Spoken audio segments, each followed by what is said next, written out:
বাংলাদেশে একজন বাউল শিল্পী দেখলাম আমার রব্বুল আলামিনকে নিয়ে কুটুক্তি করেছে।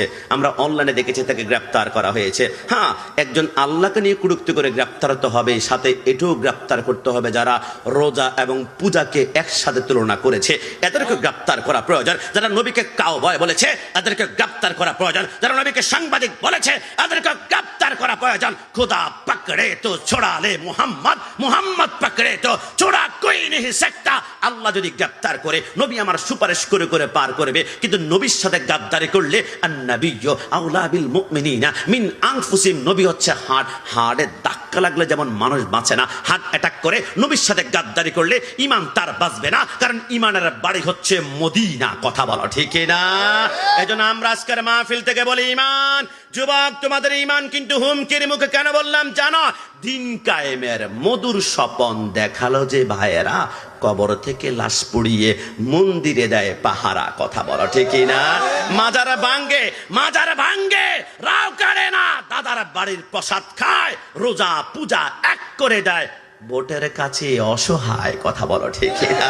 বাংলাদেশে একটা দল আছে, এদের কাছে ইমানের চাইতে ভোটের দাম বেশি। সারা জীবন বলেছে মাজার পূজারি। আমরা বললাম বলিস না, আল্লাহর সাথে যুদ্ধ ঘোষণা করিস না। ওই যে নমরুদ মশার কামড়ে মরেছে, ফরন পানির থাপ্পড়ে মরেছে, আর ওই না এজিদ ডায়রিয়া করতে করতে মৃত্যুবরণ করেছে। তোদের অবস্থা খারাপ হয়ে যাবে। মাজার পূজারি বলেছে, এখন তাদের অবস্থা হচ্ছে মন্দিরে গিয়ে তারা গীতা পাঠ করে, মন্দিরে গিয়ে এখন ঠাকুরের ভূমিকা পালন করছে। ডানা হাত তুলে বলো ঠিক না?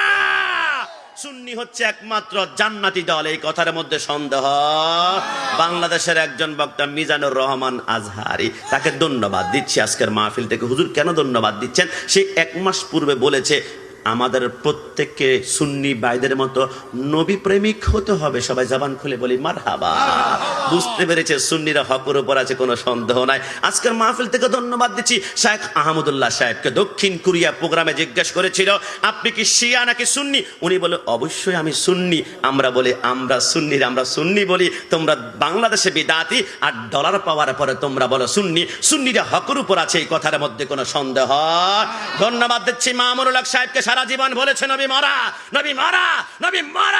1 বছর পরে ভিডিও আমার কাছে এখনো আছে, বলেন অনেক গবেষণা করে দেখলাম নবী মরা নয়, নবী আমার জিন্দা নবী। বলি মারহাবা। হাফিজুর রহমান সিদ্দিকী কুয়াকাটা সারা জীবন বলেছে নবী মাটি। গত 1 মাস পূর্বে বক্তব্য না, গবেষণা করে দেখলাম নবী আমার নূরের নবী। সুন্নিরা সকালে যা বলবে দুপুরে তা বলবে, দুপুরে যা বলবে সন্ধ্যা তা বলবে, সন্ধ্যা যা বলবে রাতে তা বলবে, রাতে যা বলবে ফজরে তা বলবে। আর বাতিল যা সকালে এক কথা বলবে দুপুরে আরেক কথা। এরা মুনাফিক।